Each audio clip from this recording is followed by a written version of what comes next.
Imagine your dad finally finds peace after a lifetime of service. A quiet lakeside cabin, a flag, and freedom. Then one day, a woman in mirrored sunglasses rolls up in a golf cart, waving fake eviction papers, calling herself president. Within weeks, she finds him for his mailbox, his flag, even the shed he built with his own hands. But here's what she didn't know. His daughter isn't just any lawyer. She's the real estate attorney who wrote the very law the HOA pretends to enforce. What started as petty harassment spirals into a full-blown legal showdown, exposing a fake HOA, stolen funds, and a woman's empire of control built on lies.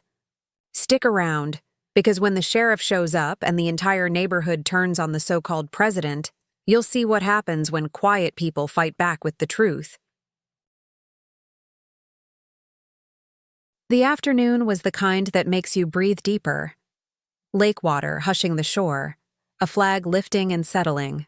My father sorting screws into a coffee tin because order steadies his hands. Then a voice split the calm. "Vacate the property immediately." It landed like gravel. Paula Greene, self-crowned president of Lakeside Haven, marched up our drive with papers hoisted like a badge, shouting bylaws at a 68-year-old man who still folds his shirts with military care. Have you noticed how some people mistake volume for virtue? Fear dresses itself in confidence. She waved the pages and said, "Illegal occupancy," then "Fines will escalate," then "The sheriff is on the way." My father's jaw set the way it did when doctors said grief takes time. He didn't argue. He shouldn't have to. But bullies snack on hesitation, and Paula was hungry. I pulled in, door open before the engine died, and watched her certainty wobble when someone finally looked back. I walked toward them, not fast, not slow. The pace of a person who refuses to be drafted into panic. "Ma'am," I said softly with a steel edge, "before you call anyone, read page 3 of your own bylaws." She smirked in the practiced way bluffers do. "And you are?" she asked, the papers rustling like nervous birds. The lake went quiet the way rooms do when truth puts a hand on the doorknob. Stories turn on moments like that. "Laura Harris," I told her. "Real estate attorney. I specialize in HOA law." My father exhaled so gently only the oak leaves heard it. Paula blinked, recalibrated, then snapped back to the script she knew. Threats, deadlines, warnings about liens that don't exist. She pointed at the driveway, at the flag, at the shed Dad built with hands that still remember the rhythm of a deck plate. "Violations," she pronounced, as if saying it could make it true. "What gets people into trouble isn't ignorance alone. It's certainty without curiosity." I asked what section she was citing. She said all pertinent sections. I asked again. Silence stretched. The kind that makes neighbors peek from curtains. "Let me ask you something. When someone tries to scare you with rules, do they quote the rule or just the feeling of it? If they can't say the number, they don't own the power. They're betting you won't notice the difference between posture and proof." I held her gaze because power recognized becomes power reclaimed. "You might want to check the state statute your association relies on," I added almost kindly. "It doesn't cover properties like my father's." She laughed, brittle, telling me the law is the law, as if law were a rumor she could repeat into authority. This is where contrast does its best work. Her volume versus my quiet. Her rush versus my patience. Her threat versus my invitation to verify. Quiet confidence creates fear of missing the truth. Inside, I mapped the path ahead, but I didn't show it. People change roles when truth arrives. That's the identity shift bullies fear. Today, the target becomes the witness becomes the advocate, and the self-appointed enforcer realizes she's standing on a stage with the lights too bright. Do you feel that click, the shift from dread to resolve? It's the instant an underdog stops asking for permission and starts owning reality. She asked what made me so sure. I let the smallest smile meet her question. "Experience," I said. I could tell her more. I could tell her I helped draft the statute she's trying to wield like a hammer. But I leave that detail resting in the doorway, a hush before thunder. Some lessons strike harder when discovered in print. Sometimes the kindest thing you can do for someone is give them one last chance to read. 3 months earlier, peace still had a sound. It was the quiet lap of water against the dock, the hum of a small outboard motor, the creak of floorboards that carried years of patience. My father, Tom Harris, a retired Navy engineer, had found something rare after losing my mother, a piece of stillness that didn't ask him to fix or command anything. The lake cabin was his sanctuary. He'd rise before sunrise, sip coffee while mist rolled over the water, and talk to my mother as if she were sitting across from him. Sometimes healing doesn't come from moving on. It comes from building a life gentle enough to let grief breathe. When he found the cabin, he called it his last project. He spent 42 years solving problems that couldn't afford mistakes, bridges, hulls, and systems where a single loose bolt meant disaster. But this, he said, was for joy. The realtor had been clear. The cabin's lot was platted before the Lakeside Haven HOA existed, meaning it sat outside their reach. "You won't owe dues. You won't answer to anyone," she said with a smile. My father nodded, half listening, half already picturing himself sanding the dock or feeding the ducks that would soon treat him like family. I helped him review the documents anyway, deed, covenants, zoning, and confirmed every word. Legally, he was free. Emotionally, he was freer than he'd been in years. You know how it feels when life finally gives you a stretch of quiet and you almost don't trust it? That's where he was, learning to believe that calm could last. For a few weeks it did. The mornings smelled like pine and lake water, the evenings like grilled fish and sawdust. He built a small shed out back to store tools. He raised the American flag every dawn, a habit he'd carried since the Navy. He didn't do it for display. For him, it was gratitude in fabric form, a daily promise to keep standing. Then one afternoon, the rhythm broke. A golf cart hummed up the gravel path, white and shiny, crowned with a blinking yellow strobe that looked more like a warning than a welcome. Driving it was a woman with mirrored sunglasses and the stiff posture of someone rehearsing authority. Paula Greene. She introduced herself as the HOA president, but the way she said it made president sound more like queen. You could hear the entitlement in her pauses. She surveyed the property as if inspecting troops, and the first thing she noticed was the flag. "That's not in compliance," she said, scribbling something into a notebook. Then she pointed to the shed. "Unauthorized structure. We'll need to address that too." My father didn't argue. Old soldiers learn the power of restraint. He thanked her for her concern and mentioned that his property wasn't part of the HOA. Her smile didn't move her eyes. "Oh, everyone here benefits from community maintenance," she said. "Roads, landscaping, safety patrols. We all contribute." My father explained politely that his deed made him exempt. The word exempt landed wrong on her tongue. It carried the taste of limits she didn't like. She nodded slowly, a politician's nod, the kind that hides future retaliation. "We'll see about that." What she couldn't see was the quiet storm building behind my father's politeness. He'd faced bureaucrats before, naval auditors, city inspectors, but this was different. There's a unique frustration in being told your home, the one place meant for peace, belongs to someone else's paperwork. Still, he stayed measured. That's the thing about people who've seen real conflict. They don't mistake shouting for strength. But here's what most don't realize. Bullies thrive on assumption. Paula assumed he was alone, an aging widower with no appetite for confrontation. She assumed her binder of bylaws could outmuscle a lifetime of precision and patience. And in that assumption, she revealed her weakness. She confused compliance with surrender. What she didn't know was that every polite response, every note my father made after she left, was a piece of armor being quietly forged. In the evenings, he'd tell me small details on the phone. How she circled the neighborhood like a patrolling hawk. How she stopped to photograph his driveway. How neighbors waved but didn't linger. You could feel the tension seeping into the air, invisible but heavy. I told him not to worry, that paper bullies crumble when you read the fine print. But even then, a seed of unease had taken root. That's how control begins. Slowly, through small claims dressed as concern. The irony? People like Paula always overplay their hand, because deep down they crave the validation of being obeyed. My father wasn't the kind of man who raised his voice, but silence, when paired with truth, can be far more dangerous. And soon, his calm would test the limits of her illusion of power. It began small, almost laughably small. A note folded under the windshield wiper, fluttering like an afterthought.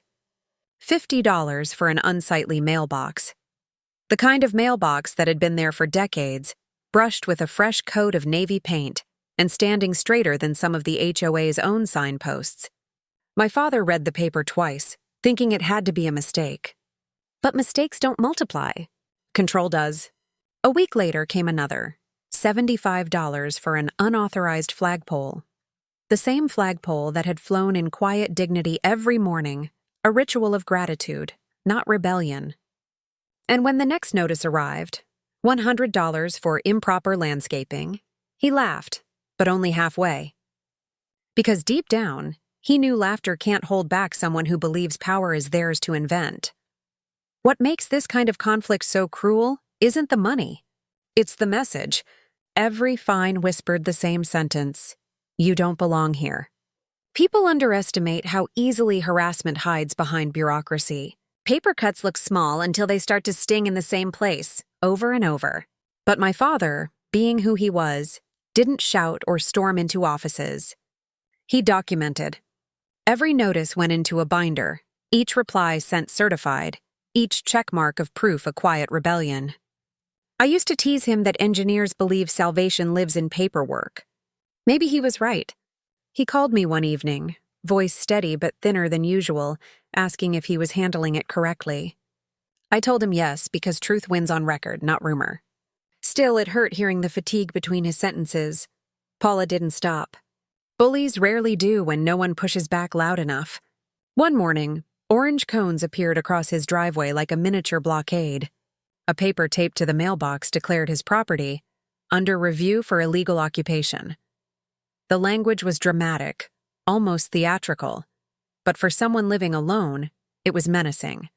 Imagine waking to find your access to your own home blocked, not by law, but by ego in uniform. Neighbors drove by slowly, windows rolled halfway down, pretending not to see. Fear spreads quickly when authority, real or not, learns to weaponize embarrassment. That night, my father didn't sleep. He told me later that every creak in the cabin sounded like footsteps. Every flicker of the motion light felt like another violation notice waiting to happen. Anxiety, when fed by injustice, doesn't roar, it hums. It fills the silence until peace feels foreign. By the end of that week, the man who once engineered ships strong enough to withstand storms started double-checking if his own front door was locked. That's what unearned authority does. It bends dignity until it doubts itself. When he called again, I could hear the exhaustion. His voice, once measured and precise, trembled like it was standing guard too long. "She's trying to break me," he said quietly. I told him she couldn't. Not legally, not morally, but he wasn't asking for legal reassurance. He wanted emotional air, a reminder that he wasn't invisible. That night, after hanging up, I opened my laptop and decided to stop reacting. I began investigating. The first thread unraveled quickly. Public records showed the HOA's corporate registration had lapsed nearly 2 years ago. No renewal? No filings. Legally, the association no longer existed. That meant Paula's letters, her fines, her threats. They were phantoms wearing expired authority. It was almost poetic. She was enforcing a law that no longer recognized her. But I didn't tell my father yet. I needed more than a single thread. I wanted the whole web. As I dug deeper, patterns emerged. Bank statements attached to state filings showed dues collected long after dissolution. Names of contractors that didn't exist. Payments marked as maintenance services that led to a checking account under Paula's husband's name. It was greed wrapped in structure, and it made my blood run cold. Because corruption is rarely loud, it's organized. And she'd built her kingdom on the assumption that no one would read the fine print. Meanwhile, my father kept documenting. Every letter, every photograph of blocked driveways, every time-stamped call. That binder became his shield. He didn't know it yet, but each page was a piece of the defense that would one day dismantle her false empire. He told me he couldn't understand why people weren't speaking up. I told him fear silences before courage learns to whisper. But courage, when fed by evidence, grows teeth. Weeks passed. Paula's tone shifted from passive-aggressive to imperial. She stopped sending notices by mail and started delivering them by hand, each knock on the door a drumbeat of intimidation. She'd arrive wearing her navy vest with HOA president, embroidered in gold thread, as if costume could substitute for law. And still he never shouted. He'd take the papers, thank her, close the door, and add them to the binder. That restraint unnerved her. Because power, when denied reaction, begins to starve. But even quiet battles take their toll. I could see it when I visited one weekend. The lines around his eyes had deepened, not from age, but from vigilance. His shoulders, once squared with purpose, slumped as if carrying invisible weight. He smiled when he saw me, but his eyes betrayed him. You could tell he was holding on through habit more than hope. It's strange how the human spirit can survive storms at sea, yet falter under the weight of pettiness. Because big battles test strength, small ones test soul. That night, after he went to bed, I sat at the kitchen table flipping through the binder. Page after page of calm defiance. Each document told a story, one man's refusal to be erased. And somewhere between the paper trails and the silence, I made a promise. I would expose her, not just for him, but for every person who'd ever been bullied into compliance by someone who mistook control for contribution. She thought she was untouchable, but she hadn't met the daughter who wrote the rules. There's a moment in every battle when the line between irritation and outrage disappears. For my father, it came on a Tuesday morning, when he found a bright red sign staked into his lawn like a scarlet letter. The words screamed in bold black, "Property in violation. Subject to foreclosure." Underneath, in smaller print, was Paula Greene's signature and the HOA seal, one she had printed herself years ago when her authority was still real. Next to it was a figure, $4,700, labeled outstanding dues. My father stood there for a long time, not moving, just staring at the number as if silence could erase it. To anyone else, it might have looked like a simple dispute.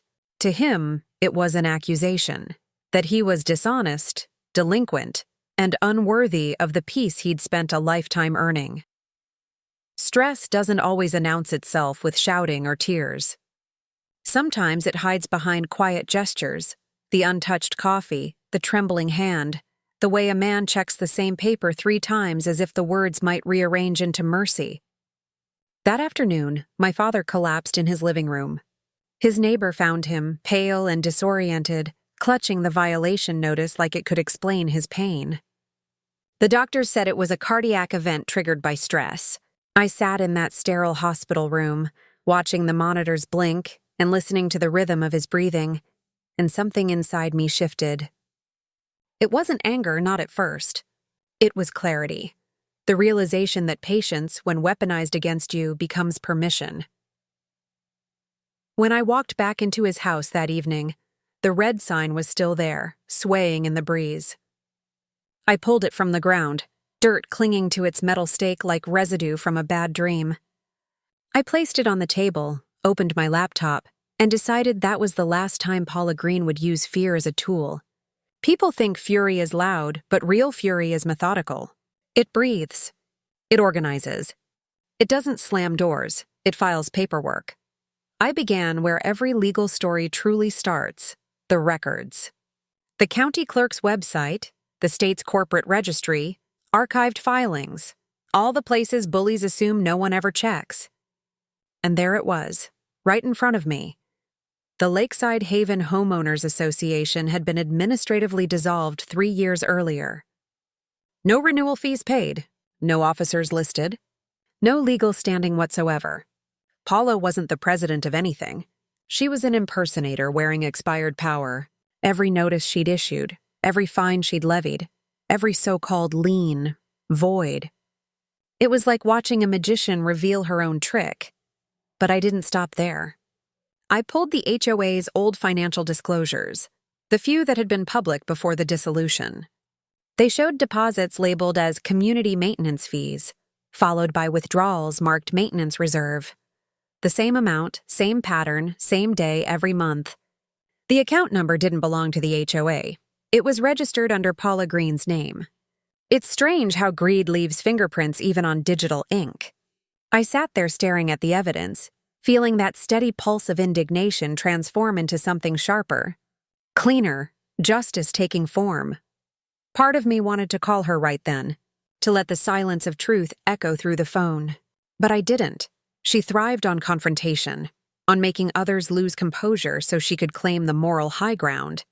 So instead, I did what she'd never expect. I wrote 15 pages, double-spaced, every line an arrow aimed at accountability.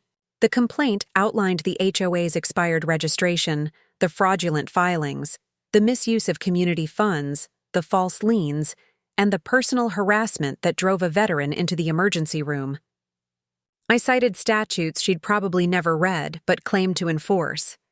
I attached evidence, screenshots, bank records, timestamps, photographs, and the sign itself, folded and taped to the final page like a confession. Do you know what empowerment really feels like? It's not shouting at the villain.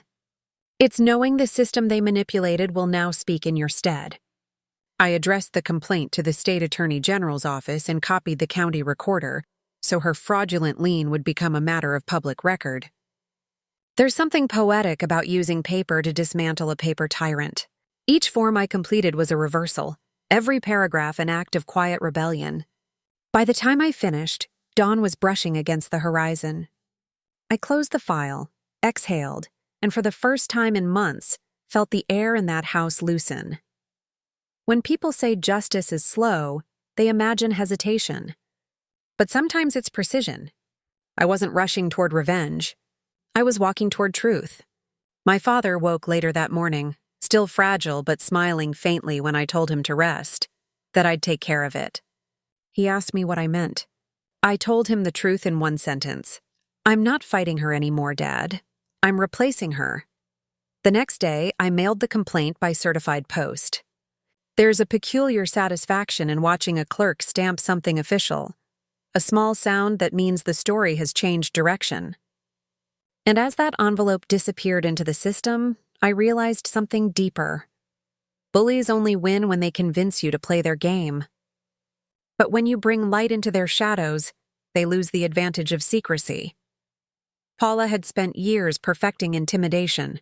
She knew how to twist fear into silence, how to make others question their rights, their worth, their courage. What she didn't know was that she'd chosen the wrong target this time, not because I was stronger, but because I understood the law she had built her empire upon. I'd helped write it, word by word, to protect homeowners from exactly this kind of abuse. And now, that same law was coming home, to her doorstep. When the letter from the Attorney General's office went out, it didn't just reach the courthouse, it reached the neighborhood. Word travels differently in small communities. It doesn't run. It drips, seeps, and settles into conversations at mailboxes, grocery aisles, and church parking lots. People began whispering about Paula Greene and her defunct HOA, about missing funds, about how fines were never filed through official channels. Curiosity replaces fear faster than courage ever can, and that's when I knew the timing was right. You don't defeat a tyrant by fighting her alone. You dismantle the illusion that she ever had followers. I printed 30 packets, each one a simple truth dressed in ink. Copies of the HOA's expired registration dated 3 years earlier. Bank statements tracing deposits and withdrawals under Paula's name. Statutes highlighted in yellow showing that any organization that fails to renew its charter forfeits its authority to collect or enforce dues. No accusations, no editorializing, just proof. People can argue with opinions. They can't argue with timestamps. When I called for a community legal awareness meeting, I didn't disguise my intent. The invitation read plainly, "Let's clarify what's legal and what isn't." I reserved the old recreation hall by the lake. It smelled faintly of cedar and old potlucks, a space that once hosted birthdays, weddings, and summer gatherings before fear drove people indoors. That evening, as neighbors began to arrive, I saw hesitation soften into relief. The room filled not with anger but with exhalation, as if everyone had been waiting for permission to stop pretending nothing was wrong. I began simply, walking them through the paperwork like a teacher explaining a lesson they already half understood. "The Lakeside Haven Homeowners Association," I said, holding up the first page, "was dissolved on August 3rd, 2021. The state recognizes it as inactive, which means it cannot legally enforce rules, collect dues, or issue fines. Every violation notice since then is void." Murmurs rippled through the crowd. Half disbelief, half recognition. People leaned forward, reading their own copies, tracing the printed lines like finding their names on a freedom list. Then came the page that changed everything, the financial summary. I explained the pattern, how Paula's personal account, labeled Maintenance Reserve, mirrored the HOA's deposits to the cent. "This isn't a theory," I said. "It's arithmetic." The silence that followed wasn't empty. It was electric. One man, Gerald, the retired postmaster, whispered, "She made us pay for snow removal that never came." Another woman shook her head, whispering that she'd been fined for a flower box. You could feel collective outrage rearranging itself into unity. That's when the door burst open. Paula marched in, her golf cart keychain swinging from her hand like a weapon of habit. Her voice carried the tone of someone who'd spent years mistaking fear for respect. "This meeting is unauthorized," she declared. "Everyone needs to leave, immediately." The irony didn't escape anyone.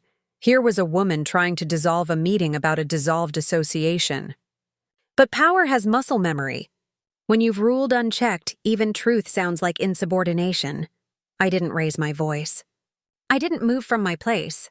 "Paula," I said gently, "you're not the president of anything." The words hung there, solid, deliberate. "Your HOA ceased to exist in 2021. Every fine, every threat, every lien you've filed, it's all legally void." You could hear the gasp spread like wind through dry leaves. For the first time, she looked unsure of where to place her hands. She sputtered something about misinformation, about fake documents, about lawyers who don't understand community governance. I held up the certificate of dissolution, stamped and dated by the state, and set it on the table where everyone could see. "It's not my interpretation," I said. "It's the record." A young neighbor pulled out her phone, recording quietly. Another man leaned back, whispering, "This is going online." And that's when Paula's mask cracked. She lunged forward, trying to grab the phone. The room erupted, not in chaos but in protection. People who once avoided eye contact stepped between her and the young woman. Someone called out to stop. Someone else, steadier, dialed the sheriff's office. It was remarkable, really, how quickly silence can turn into solidarity once people remember they outnumber the bully. Minutes later, the door opened again. The deputy who stepped in wasn't a stranger. He was an old Navy buddy of my father's, the kind of man whose calm carried its own authority.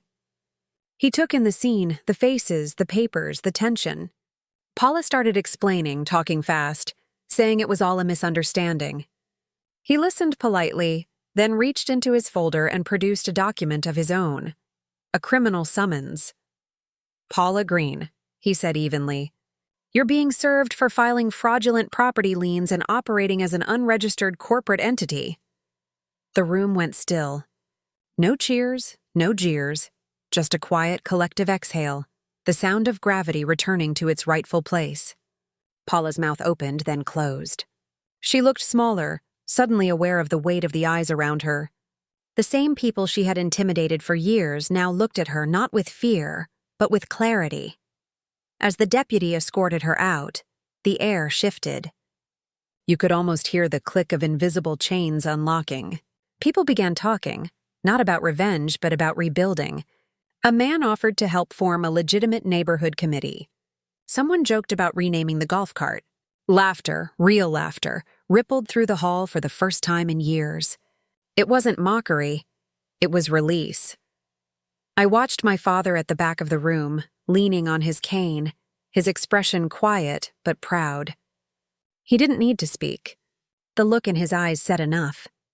This wasn't just about winning, it was about restoring balance. About proving that calm persistence and evidence could outlast any counterfeit crown. By the time the meeting ended, the sun had set, and the hall lights cast soft halos on the wooden floor. People lingered, shaking hands, exchanging numbers, promising to look out for one another. And as they left, one by one, I realized the real victory wasn't in Paula's downfall. It was in the community's awakening. Because when people stop believing in borrowed authority, they start believing in themselves.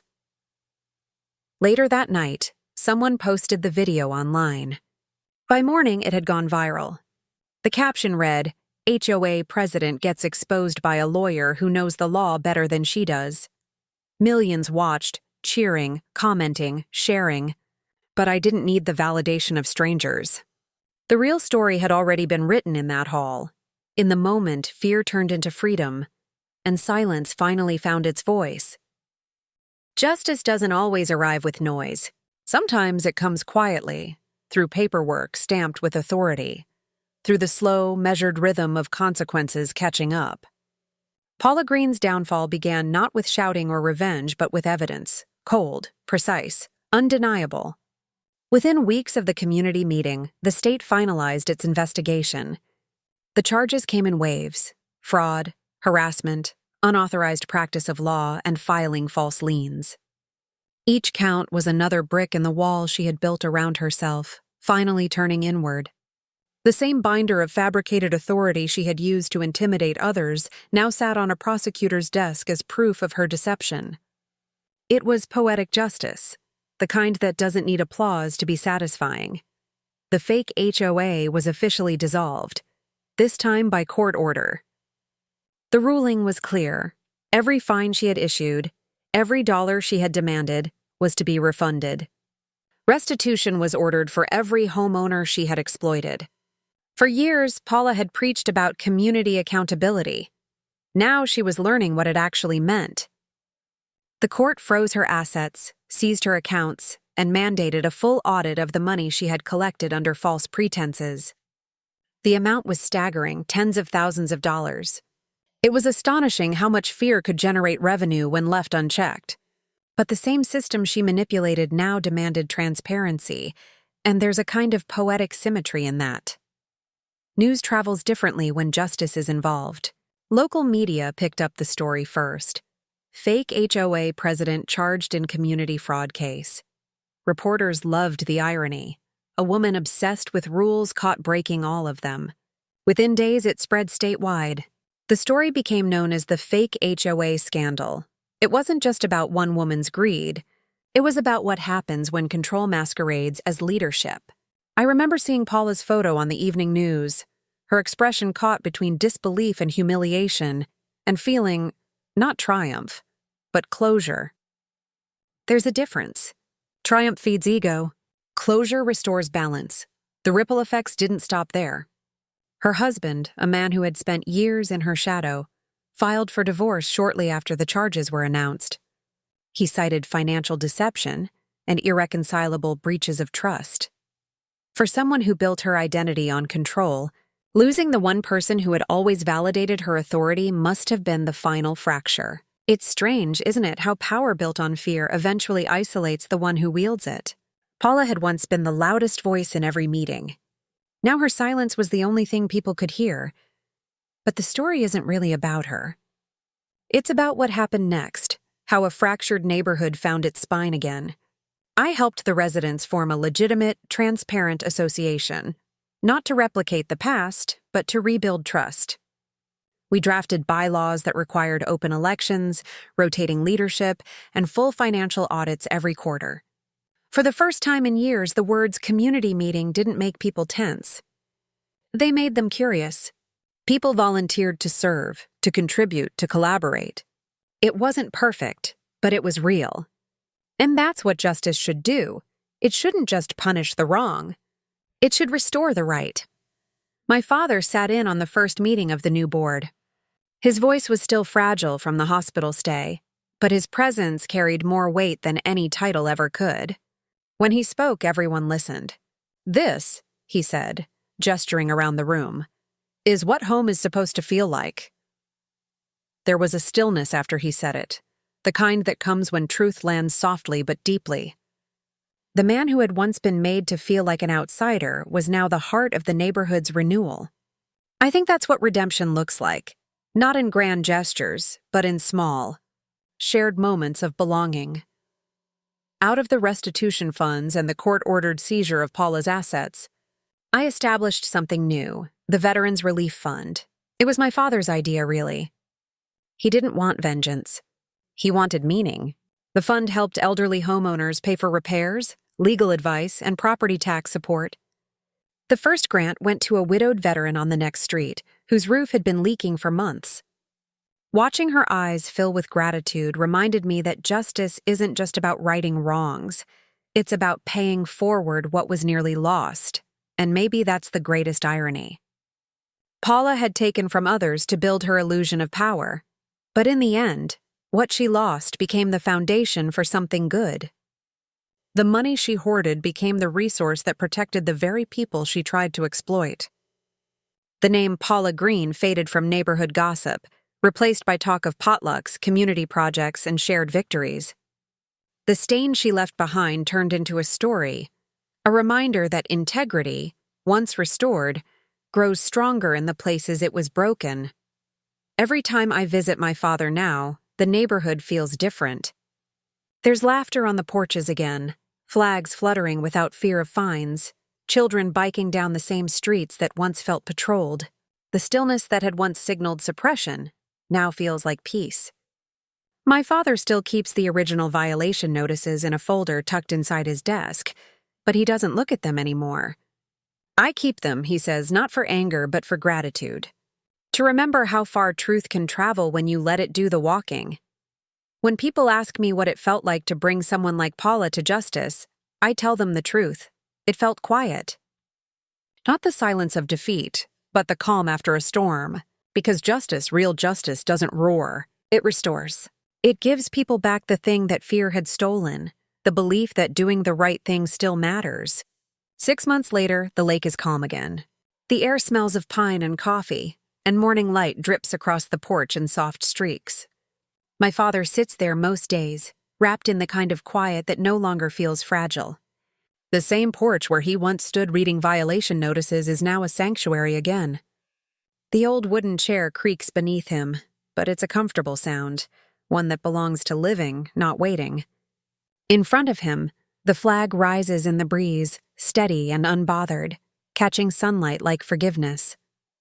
It no longer represents defiance or struggle. It just exists, safe, recognized, and free. The sign on the edge of the lawn has changed too.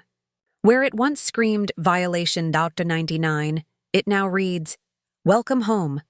Tom Harris, proud veteran. The letters are hand-painted, slightly uneven, a labor of gratitude from the neighbors who once hid behind curtains when Paula drove by in her golf cart.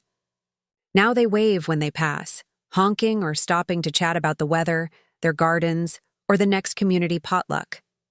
You can tell something inside them shifted, like fear was replaced by belonging. That's the thing about justice.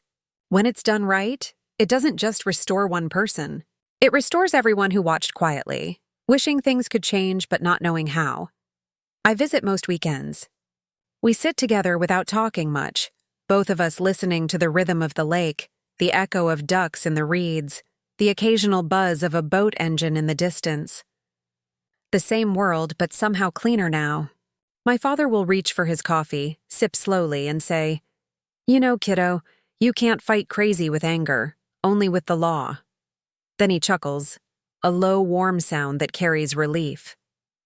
Every time he says it, I think about the months we spent in that storm of fines and fear, and how right he was.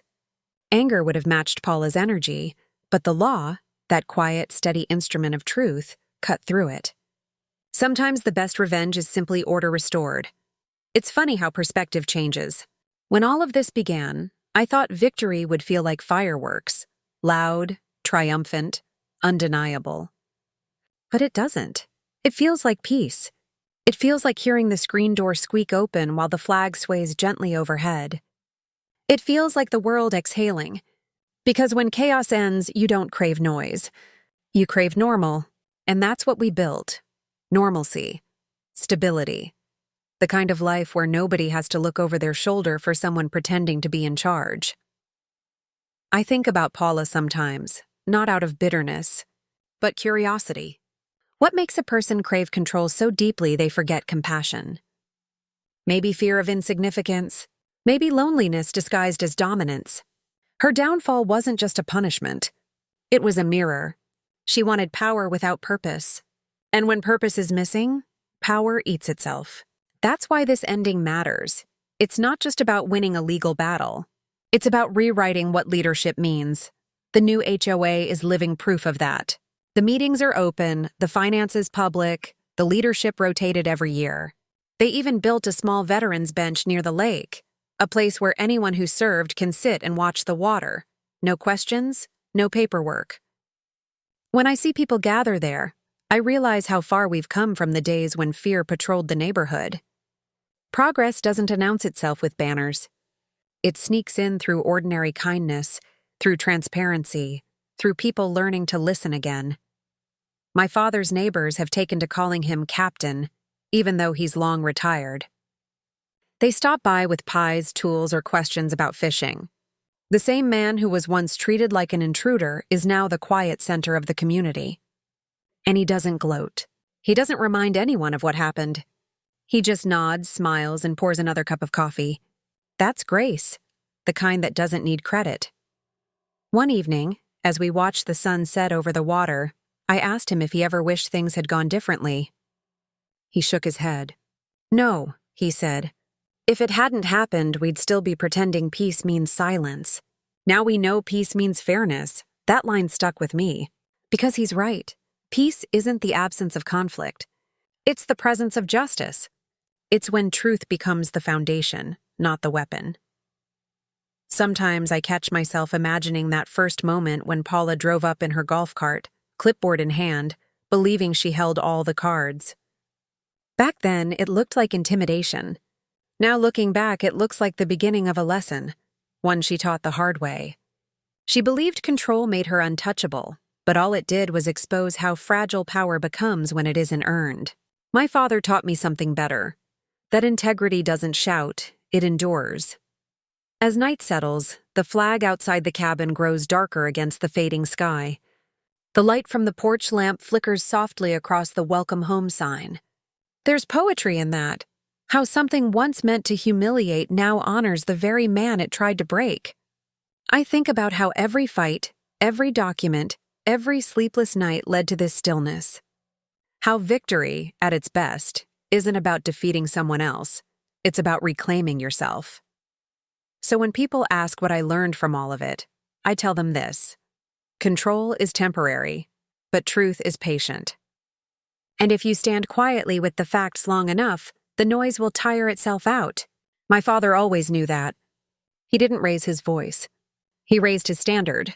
And because of that, this community finally learned what freedom really looks like. Not rebellion, not defiance, but respect.